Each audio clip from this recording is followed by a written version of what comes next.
एक पावन चरित्र है श्री भक्त गोपाल चरवाहे का। पहले ऐसा हुआ करता था कि सबकी गायें जैसे चराए तो सब लोग अन्न आदि जो है उसके घर भिजवा देते थे और गायें छोड़ देते थे। वो ग्वाला ही कहा जाता था। सैकड़ों लोगों की गायें चराता था और उसके घर में अन्न आदि जो आवश्यक सामग्री है भिजवा दी जाती थी। ना तो एक अक्षर वो पढ़ा लिखा था और ना कभी उसने भगवान का नाम या कोई चर्चा सुनी थी। उसके कोई परमार्थ से संबंध ही नहीं था। बस गाय चराते थे, जंगल में रहते थे, पत्नी भोजन पहुंचा देती थी और परिवार चलाने के लिए गांव के लोग दे देते थे अन्न, क्योंकि सबकी गाय चराते थे। ना तो उसको किसी धर्म का ज्ञान था, ना किसी साधना का ज्ञान था। एक दिन देखा जंगल से एक मंडली जा रही संतों के। ओ श्री राम जय राम जय जय राम, श्री राम जय राम, ऐसे कीर्तन। संत जन पहले मंडली बना के चलते थे तो नाम कीर्तन पद कीर्तन ऐसे। उसको बड़ा आनंद आया। उसको लगा कि इतने झूम झूम कर संत जन गा रहे हैं, किसी से बात नहीं की, पकड़ लिया। अब पूरा तो नहीं, बस उतना राम राम राम राम ऐसे करने लगा। देखो कई बार कहा है यदि आप बिना गुरु मंत्र के भी नाम जप करेंगे तो नाम जप आपको गुरु तक पहुंचा देगा, क्योंकि गुरु प्रदत्त नाम भगवत साक्षात्कार कराता है। 50 वर्ष की अवस्था लगभग हो गई थी। कभी कोई तीर्थ याटन, धर्म कार्य, शास्त्र स्वाध्याय, सत्संग कुछ नहीं। देखो कृपा, विश्वास। अब वो अलौकिक ढंग से नाम में मिठास लगने लगी उसको। तो जोर जोर से कभी कभी नाच पड़ता, चरवाहा है ना, गाता। तो और जो लोग थे उसका उपहास करते, अरे नरक में भी ठौर नहीं मिलेगी, जिंदगी में कुछ पुण्य नहीं किया। ये ऐसे लोग बहुत उपहास करने वाले, ऐसे करने से क्या मिलेगा, नाम से कुछ हो जाएगा। उसने कहा हमने तो कभी सोचा ही नहीं कि कुछ होगा, हम तो ऐसे ही गा रहे हैं। पर ये लोग उपहास कर रहे हैं, क्या गलत है क्या ऐसा गाना? जब तक दृढ़ ज्ञान नहीं होता तब तक माया फिसला सकती है। उसने कहा कि हम किसी लाभ के लिए, बैकुंठ जाने के लिए या कोई लाभ के लिए नहीं जपते, हमें तो अच्छा लगा, वो गा रहे थे संत जन तो हम गाने लगे। क्या सही में आप लोग समझते हैं कि ये गलत है? उनका तुम मूर्ख हो, तुम्हारी क्या समझ में आए? और उपहास करते उसका। उसके मन में एक बात आई, कोई ये प्रमाण दे दे मुझे कि ये जो मैं संतों के मुख से सुना नाम, ये परम सत्य है, ये परम सुखकारी है, और इससे क्या वैकुंठ मिल जाएगा? कोई तो मिले मुझे। और जब किसी के हृदय में ऐसी आकांक्षा होती है तो वही मिल जाते हैं जो सबके हृदय की जानते हैं। एक दिन उसने देखा जब लोग दिल्ली की हंसी मजाक कर रहे थे, उसी समय एक लंगोटी पहने हुए, हाथ में कमंडल और दंड धारण किए हुए कोई वीतराग परमहंस दौड़ा, चरणों में गिर गया। महाराज महाराज, बस एक बात आप बता दीजिए, जो हम राम राम कह रहे हैं, ये लोग उपहास करते हैं, क्या इससे हमारा कल्याण हो जाएगा, वैकुंठ मिल जाएगा? तो उन्होंने कहा बेटा ये बहुत मंगल में भगवान का नाम है, पर हमें लगता है कि तुम्हें गुरुदेव की आवश्यकता है। यदि तुम गुरु कृपा पात्र बन जाओ तो इन उपहास करने वालों की बातें तुम्हारे मन में नहीं लगेंगी और निश्चित तुम्हें भगवत साक्षात्कार हो जाएगा। तुम्हें पैर पकड़ लिया और कहा महाराज आप ही गुरु बन जाओ ना हमारे, आप ही हमें मंत्र दे दो। तो उन्होंने कहा हम तो तीर्थ यात्रा में हैं, ऐसा हम नहीं कर सकते, पर यदि तुम भगवान से प्रार्थना करोगे तो तुम्हारे कल्याण के लिए सदगुरु प्राप्त हो जाएगा। इसलिए जैसे कोई पूछते हैं किसको सदगुरु बनाऊं, तो हम कहते किसी को नहीं, पहले भगवान को मानो, श्री हरि को, जगत गुरु श्री कृष्ण को, फिर उनसे प्रार्थना करो कि यदि आप आवश्यक समझते हो कि सदगुरु के रूप में आप आकर के हमारा कल्याण करेंगे तो मुझे पहुंचा दो, या आप स्वयं आ जाओ। मैं नहीं खोज कर पाऊंगा, मेरी वो दृष्टि नहीं है कि मैं किसी महापुरुष को पहचान सकूं। मैं तुमसे सत्य कहता हूं, सदगुरु की जो शरण में हो गया तो उसके जीवन नौका की डांट सदगुरु अपने हाथ में ले लेते हैं। फिर उसको कोई भय, कोई उपहास, कोई लज्जा नहीं सताती। वो सुख पूर्वक इस दुखद अपार संसार समुद्र से पार हो जाता है। पर बेटा, तेरे ऊपर भगवान की बड़ी कृपा है, क्योंकि तू संतों को मानता है। तू मेरी बात पर विश्वास कर ले, अंदर से तू एकांत में रो, तुझे सदगुरु मिल जाएंगे।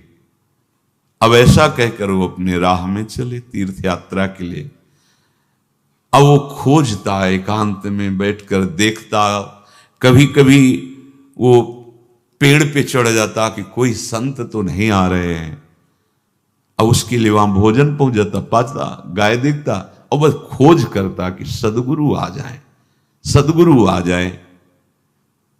बहुत समय व्यतीत हुआ, पर उसका विश्वास नहीं टूटा कि संत ने कहा था कि तुम भावना करो कि सदगुरु आ जाएंगे। भगवान सदगुरु बन करके आ गए। वही है सदगुरु। देखा सामने से बड़े तेजस्वी महात्मा बड़े तीव्र गति से आ रहे हैं। वो दौड़ा, गुरुदेव गुरुदेव, चरणों में लौट गया। चरणों में जे ही गिरा तो एक बिजली सी दौड़ी उसके हृदय में। अब बात बन गई, गुरु मिल गए। वो खड़े हो गए। देखते ही सात्विक भाव उत्पन्न हो रहा है, आंसू निकलने लगे। देखते ही मन में आया कि जो संत कह रहे थे सदगुरु मिल जाएंगे, यही हमारे सदगुरु हैं। हृदय में उत्साह, आतुर आवाज, प्रभु मुझे भवसागर से पार करने वाला गुरु मंत्र दे दो। ऐसे थोड़ी दीक्षा दी जाती कि गली चलते दी जाए। दूंगा, जा पहले स्नान करके आ, फिर एकांत स्थान में बैठेंगे, फिर तेरे को उपदेश देंगे। बोला महाराज, मैं जंगली आदमी हूं, गाय चराता हूं, हमारा घर बार से कोई आना जाना नहीं, यही भोजन आ जाता है। संत ने कहा अच्छा स्नान करो। स्नान करके आए। एक पेड़ के नीचे, भाई मैं तुझे कुछ नियम दूंगा, कुछ शर्त। तो अब महाराज गंवार आदमी है, ना हम आपका कोई नियम पालन कर पाएंगे, ना कोई व्रत पालन कर पाएंगे, ना कोई साधना कर पाएंगे। आप देख लो हमारी हालत। 50 साल का हूं, पढ़ा लिखा बिल्कुल नहीं, कोई धर्म कर्म नहीं जानता, गाय चराता हूं।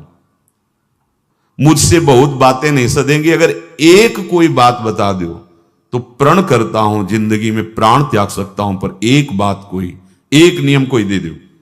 हमें बहुत नियम तो नहीं समझ में आएंगे, एक कोई बात बता दो कि ऐसा कर लेना और मंत्र जपना, तो हम प्राण त्याग सकते, पर आपकी आज्ञा उल्लंघन, पर बहुत हम बातें नहीं मान पाएंगे क्योंकि हमारे इतना ज्ञान नहीं है। गोपाल के वचन सुन करके बहुत प्रसन्न हुए संत भगवान। एक नियम तुझे देता हूं, हमारे आराध्य देव श्री कृष्ण हैं, गोविंद हैं। आज से तुम्हारे आराध्य देव गोविंद हुए, हां श्री कृष्ण हुए। बिना उनको पवाए तुम्हें पाना नहीं है, बस यही तुम्हारे लिए नियम है। तुम्हारे पास जो आवे, सूखी रोटी, दूध, छाछ, जो भी, बिना उनको पवाए पाना नहीं है। सीधा सरल आदमी। गुरुदेव प्राण चाहे चले जाएं, बिना उनको पवाए आज के बाद कभी जिह्वा पे कुछ नहीं जाएगा।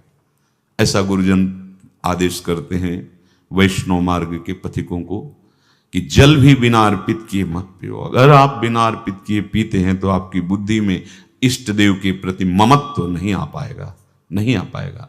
अब तो गोपाल नाच पड़ा कि गुरु मिल गए, गुरु मंत्र मिल गए और इष्ट का पहचान मिल गई। उसी समय घर से भोजन आया, वही कभी चटनी रोटी, ऐसे ही बैठा एकांत वृक्ष के नीचे, आओ गोविंद भोग पाओ। अब गोपाल विचार में लगा कि आ तो रहे हैं ही नहीं, और गुरुजी ने कहा बिना पवाए पाना नहीं। पूरा दिन व्यतीत हो गया। गुरुजी कह रहे थे घट घट में विराजमान भगवान है तो कहीं से भी प्रकट हो सकते हैं, तो अंदर मंत्र जपता हो, कहता आओ भगवान, पाओ आके, नहीं आए। महाराज हमारे गुरुदेव ने आपका ध्यान जो बताया था वैसे ही आओ, आप पाओ आकर के। रात्रि हो गई, देखा पर वो नहीं आए तो भोजन उठाया, गाय को पवा दिया, तो बहुत सी गायें थी, भूखा रह गया। दूसरे दिन फिर भोजन आया, एक पत्ता टोरा, जल से छिड़का पत्ते में और भोजन रखा। भगवान को फिर पुकारा, आओ प्रभु। गुरुदेव ने आज्ञा की, बिना आपको पवाए हम अपनी जबान में नहीं रख सकते। शाम हो गई, रात्रि हो गई, फिर गौ को दे दिया, नहीं पाया। अब एक तो 50 वर्ष की अवस्था और गौओं के पीछे दौड़ना और भोजन पाना नहीं, शरीर में सामर्थ्य धीरे धीरे कम होने लगी। तीसरा दिन, चौथा दिन, पांचवा दिन, छठा दिन, सातवां दिन, दीनानाथ प्राण चाहे निकल जाए, हम गुरु की आज्ञा नहीं तोड़ सकते। अगर आप नहीं आएंगे तो भूखों मर जाऊंगा। पर हम ये बात देखो, ये बात चरवाहा है, कोई साधना पूर्व की नहीं। गौ सेवा के प्रताप से उससे संतों में प्रीति हो गई, नाम की कृपा से, गुरु की कृपा से नामी की प्राप्ति की चाह। ऐसे कई दिन व्यतीत होते गए, अस्थि मात्र होए रहे शरीरा।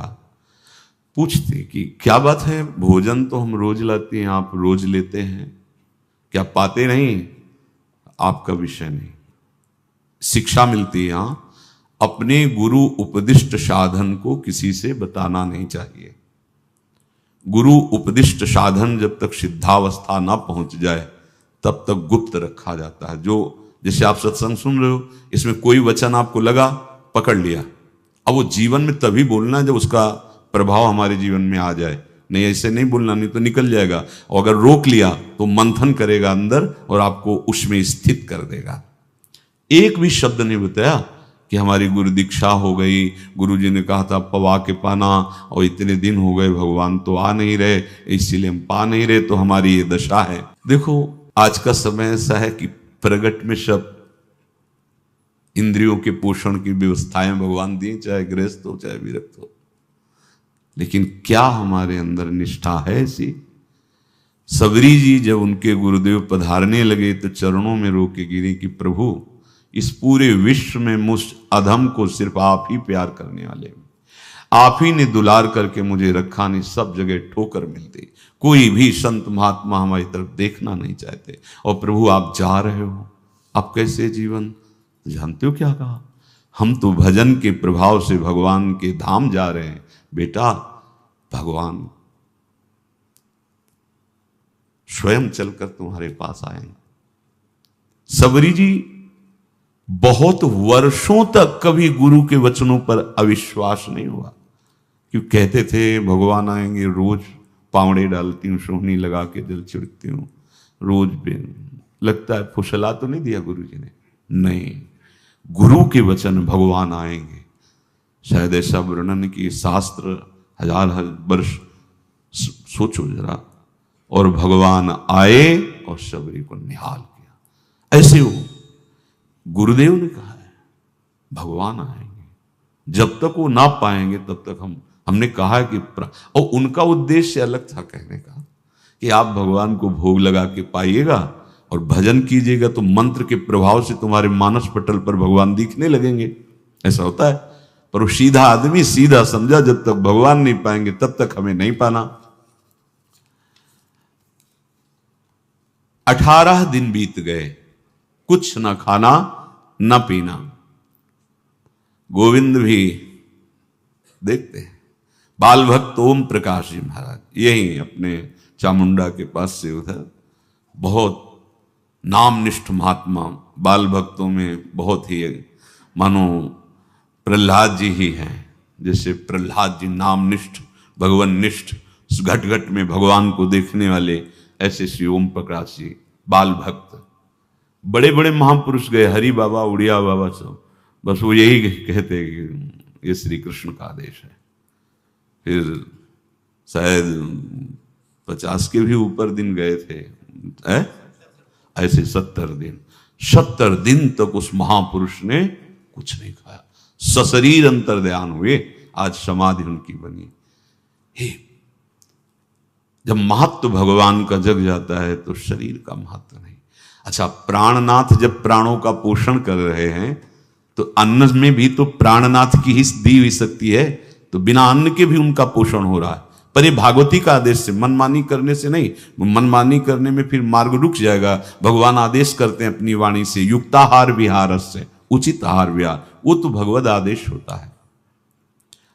18 दिन बीत गए, 19वें दिन जब भोजन आया तो पेट के आते सब सिकुड़ गई थी। वैसे ही 50 वर्ष के थे, आंखें धस गई थी, उठने की ताकत नहीं। पत्नी ने फिर कहा कि आप कुछ तो बताइए कि क्या आपको कोई रोग हो रहा है, आप भोजन नहीं पा रहे, मैं रुक जाऊं यहीं आपकी सेवा के लिए, या आप घर चलिए। कोई उत्तर नहीं, आप जाइए, हम ठीक हैं। ऐसा फिर धीरे से पत्ता लाए, छिड़का, भगवान आओ, पाओ आकर के। शाम हो गई, फिर गाय को दे दिया। विचार कर लिया कि अब मरना ही है, मुझ जैसे अधम के पास भगवान तो आएंगे नहीं, वो तो भगवान है, पर मैं अपने गुरु के वचन नहीं तोड़ सकता, मर चाहे जाऊं। 27 दिन व्यतीत हो गए, एक कवल भी अन्न नहीं पाया। न चलने की शक्ति थी, न पत्ता लाने की शक्ति थी, न जल छिड़कने की शक्ति थी। जिस पात्र में भोजन लाई थी, लेटे ही लेटे खोला और कहा, प्रभु मुझे पता है आप इस शरीर से नहीं मिलोगे, पर आप जान लो मैं अपने गुरु की आज्ञा का उल्लंघन नहीं करूंगा। ये मतलब जितने महान हुए हैं सब निष्ठाओं में निष्ठावान हुए हैं, अपने लोग फिसड्डी हैं। जरा सा कोई दुख, जरा सा कोई सुख, फिसल जाते हैं। प्राण अनंत जन्मों की बिगड़ी 27 दिन क्या होते हैं, क्या होते 27 दिन? अनंत जन्मों का जमा कूड़ा करकट भगवान साफ कर रहे हैं। ये जो तन्मयता, गुरु निष्ठा, जो प्राण भूख से व्याकुल, सब भस्म हो रहे हैं पाप अनंत जन्मों के। अनंत जन्मों, जैसे हम सोचे कि भगवान इतने निर्दयी कैसे हैं? नहीं निर्दयी, आत्मा को कुछ फर्क नहीं पड़ता। और शरीर ने जो किए हैं जन्म जन्मांतरों के, वो निष्ठा के कारण दुख नहीं पहुंचेगा।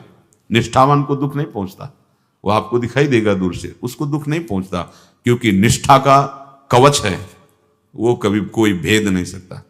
किसी भी माया के यंत्र में ताकत नहीं कि निष्ठा को भेद सके, उसी को निष्ठा कहते हैं, नहीं भेद पाई। 27वां दिन है। पति की दशा देख करके कहा, स्वामी अब तो आप कहोगे भी तो मैं नहीं जाऊंगी, हम आपकी दशा, इशारे से कहा आज भर चली जा, क्योंकि उसको लग रहा था आज प्राण निकल जाएंगे।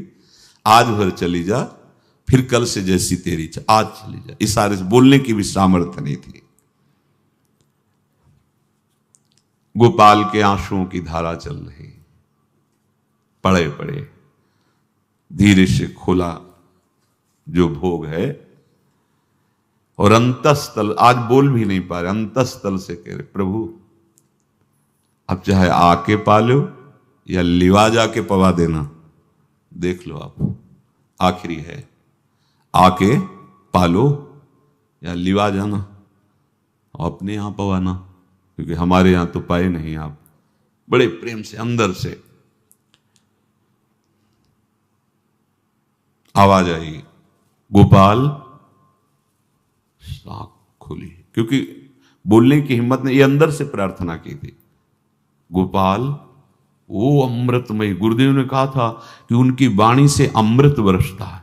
एकदम आंख खुला, देखा वही पीतांबर, वैसे ही मोर मुकुट, वही मुरली, वही करधनी, वैसे ही नूपुर, वैसे ललित त्रिभंगी।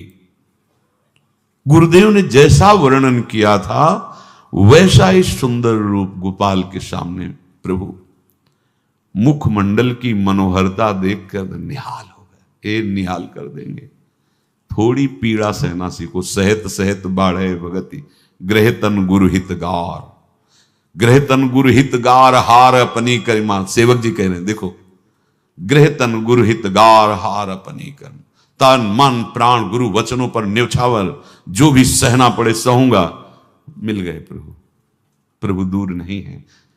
प्रिया प्रीतम बहुत कृपालु हैं। मानो करोड़ करोड़ काम की सौंदर्यता को हे करते हुए प्रभु के लावण्य का प्रकाश हो रहा है। मनहारिणी मुरली जैसे कहा था अधरों में रख, वैसे अधरों में विराजमान। अच्छा, खास बात ये, ना कोई गाय देख पा रहे, नहीं कोई और चरवाहा देख पा रहा है। ये भगवान को, जैसे इस सभा में किसी से बात करें भगवान, किसी से मिले तो पास बैठा व्यक्ति भी नहीं देख पाएगा, ना जान पाएगा, क्योंकि प्राकृतिक इंद्रियां, प्राकृतिक शरीर, और वो चिदानंद में, वो तो जिसको दर्शन देंगे तो पहले दृष्टि प्रदान करते हैं। भगवान जिससे मिलते हैं पहले दृष्टि प्रदान करते हैं, तो गुरु रूप से दृष्टि प्रदान। ये जो अंतर में पुकारा ना, वो अंतर दृष्टि खुल गई, सामने देखा। इतना सुंदर विश्व मोहिनी भगवान श्री हरि का ललित त्रिभंगी रूप कि गोपाल की आंखें नहीं टिकी। इतना सुंदर रूप, आंखें भगवान के तेज के आगे बंद हो गई। जो भी बंद हुई तो देखा मानस पटल पर वैसे ही ललित त्रिभंगी। फिर खोला, देखा सामने भगवान मुस्कुराए, सामर्थ्य प्रदान की। देखो अर्जुन के साथ ही तो खेलते हैं भगवान सखा भाव से, रथाक रहे हैं, लेकिन भगवान का विराट स्वरूप देखने की सामर्थ्य अर्जुन में थी क्या? दिव्य दृष्टि प्रदान की। फिर भी कांप रहे थे अर्जुन जी भगवान की दिव्य दृष्टि संपन्न नेत्रों से उस विराट महिमा को देखकर कांप रहे थे अर्जुन। ये तो माधुर्य रूप प्रभु का है। उसने मानो इशारा किया प्रभु को कि हमारी सामर्थ्य में मैं सकिल कर आ जाऊं, नजदीक आप आ जाओ। आ गए, अपना माथा प्रभु के चरणों में रखा, आंसुओं से भगवान के चरणों का प्रक्षालन कर रहा है। देखो गांव का गाय चराने वाला ग्वारा, जिसको कोई धर्म कर्म का ज्ञान नहीं, कोई भक्ति का ज्ञान नहीं, कोई शास्त्र का ज्ञान नहीं, भगवान ने फिर उसको उठाया और अपने हृदय, ज्यों हृदय से लगाया, हष्ट पुष्ट स्वस्थ सब, अंतर बाहर पूर्ण, कोई पीड़ा नहीं, कोई दुख नहीं, बिल्कुल तेजस्वी स्वरूप। भगवान की स्पर्श की महान सामर्थ्य है। बाली ने बहुत मारा ना सुग्रीव को, तो कर प्रसाद सुग्रीव शरीरा, जे इस पर सारी पीड़ा गई। भगवान अमृत सावी है, भगवान दिव्य चिदानंद भाव देने वाले हैं। अब तो सुरमुनि वांछित प्रभु की छाती से लपटा हुआ है। ये ऐसा ना सोचो कि कहानियां हैं, ऐसा नहीं। ये सत्य विषय आप भी प्राप्त कर सकते हैं। इसी के लिए रोज सत्संग होता है। जो भगवान से लिपट कर छाती में अश्रु की बूंदे, तो भगवान ये था माम प्रपद्यन्ते, भगवान की अश्रुबूंदों से गोपाल का अभिषेक हो रहा है। मानो सुदामा मिलन हो रहा है जैसे। भगवान को दैन्य बहुत प्रिय है। तभी भाई जी महाराज कहते हैं पद में कि बुद्धिहीन बना दो हे भगवान, हमें बुद्धिहीन बना दो। ये जो बहुत बुद्धि चलती है ना, इसके लिए दौड़ भाग है। नहीं, सीधे प्रभु हमारे हैं, हम प्रभु के हैं। नाम जप आश्रय भगवत प्राप्ति निश्चित। भगवान बोले, प्यारे गोपाल अब तो रो मत, देख मैं तेरे प्रेम में पगी हुई ये जो सूखी रोटियां हैं अभी पाता हूं। और भगवान बैठ गए और उसके घर की जो रोटी थी उसे, देखो मुझे त्रिभुवन का कोई भी भोग प्रसन्न नहीं कर सकता गोपाल, मुझे त्रिभुवन का कोई भोग प्रसन्न नहीं कर सकता। इस बात को समझो। जिनको ये भ्रम हो कि हम अधर्म से कमा के 56 भोग लगा के प्रभु को प्रसन्न कर लेंगे, तो ये बात सुनो। कह रहे मुझे त्रिभुवन का कोई भोग प्रसन्न नहीं कर सकता, मैं ऐसे ही अन्न की चाह रखता हूं। भगवान के वचन, जैसे दुर्योधन का महल का सब वैभव त्याग के, स्वागत ठुकरा के और विदुरानी जी के हाथ का छिलका पाया, मैं ऐसे ही अन्न की चाह रखता हूं, भगवान कहते हैं, बलिहारी है। कभी प्यार से एकांत में रो के इनको पवाना सीखो। भले आप इतनी कटोरी में सब्जी, 2 रोटी, और अगर दैन्य भाव से कि नाथ कहाँ आप और कहाँ, कैसे आपको पवाएगा, जो छवि है ना, उसे पंखा करते जाओ ऐसे बीच बीच में जल पिला, देखो ना, ये था माम प्रपद्यन्ते तास्तते भजम। आप जैसा मानोगे वैसा ही वो व्यवहार करेंगे, पक्का समझ लो। गोपाल जो सच्चे हृदय से मुझे पुकारता है, मैं अवश्य उसको मिलता हूं। जो प्रेम पूर्वक मुझे पवाता है, मैं अवश्य उसका पाता हूं। पत्रम पुष्पम फलम तोयम ये में भक्त्या, भक्ति पूर्वक जो पवाया। भक्ति पूर्वक का मतलब दैन्य। अभक्त में अहंकार होता है, देखो ये किया मैंने, वो भगवान स्वीकार नहीं करते। वो आपका शुभ कर्म बन सकता है, अब वो भी धर्म से कमाई की है तो, पर भगवान की प्रसन्नता का हेतु होगा दैन्य। जहां भी देखो, हमारे स्वामी को जहां भी देखो दैन्य में बिके हुए पाए गए, दैन्य में। और ये दैन्य किसी बाजार में नहीं मिलती, ये दैन्यता बनावटी नहीं होती, ये वस्तुता हृदय की होती, भगवत प्रदत्त ही होती है। पर जो संत सदगुरुदेव की आज्ञा का अक्षरशः पालन करे तो इस दैन्य का निश्चित प्रादुर्भाव हो जाएगा, अहंकार गलित हो जाएगा। वत्स, मैं किसी भी वस्तु का कभी भूखा नहीं हूं। मानो गोपाल के बहाने से हमको समझा रहे हैं, क्या चाहिए भगवान को, क्या चाहिए? कुछ भी कर लो, माना कि तुम तात्कालिक वर्तमान दुख को मिटा सकते हो, तात्कालिक, लेकिन संपूर्ण दुखों को मिटाने के लिए हरिनाम गरज रहा है, राधा नाम गरज रहा है। आपसे प्रार्थना है, समझो इस बात को। कलयुग केवल नाम आधारा। देखो, सुन के राम राम शुरू किया, मिल गए सिद्ध सदगुरुदेव, दे दिया मंत्र, बता दी निष्ठा, और मिल गए भगवान।